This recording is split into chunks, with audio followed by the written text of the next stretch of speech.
একদিন মুসা কালিমুল্লাহ আল্লাহকে জিজ্ঞাসা করে, আল্লাহ আপনার কি ঘুমে ধরে না? হযরত মুসা কালিমুল্লাহকে আল্লাহ রাব্বুল আলামিন বলে, হে মুসা, তুমি 2টা গ্লাসের মধ্যে পানি নাও এবং পানিটা নিয়ে তুমি তুর পাহাড়ের মধ্যে আসো। তখন মুসা নবী আমার আল্লাহর কথা শুনে ওই গ্লাস 2টা নিয়ে তুর পাহাড়ের মধ্যে গেল।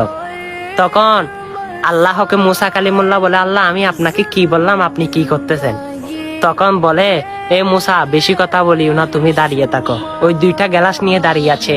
তখন আল্লাহ অর্ডার দিল, হে গুম, তুমি গিয়ে মুসা কালিমুল্লাহকে ধরো। তখন গুমের নিন্দ্রা চলে আসলো। তখন মুসা কালিমুল্লাহ এই পাশ ও পাশ ঝুলতে লাগলো।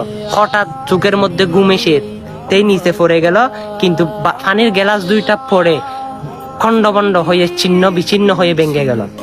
তখন আল্লাহকে বলে, আল্লাহ আমার হঠাৎ ঘুম চলে আসলো। তখন আল্লাহ বলে, মুসা আমি শুধু তোমাকে 2টা গ্লাসের দায়িত্ব দিয়েছি, তুমি সেটা রাখতে পারো নাই।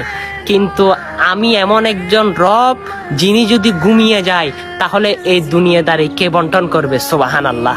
দেখেন আল্লাহ রাব্বুল আলামিনের কোনো নিন্দা নাই, আল্লাহ রাব্বুল আলামিন ঘুমান না। সুবহানাল্লাহ। অবশ্যই এই বার্তাগুলো সকল মুসলমানের কাছে পাঠিয়ে দিন, আর আমার আল্লাহর সম্পর্কে তারা নিয়ামত পোষণ করুক, আমার রসুলের শুকরিয়া আদায় করুক। আলহামদুলিল্লাহ।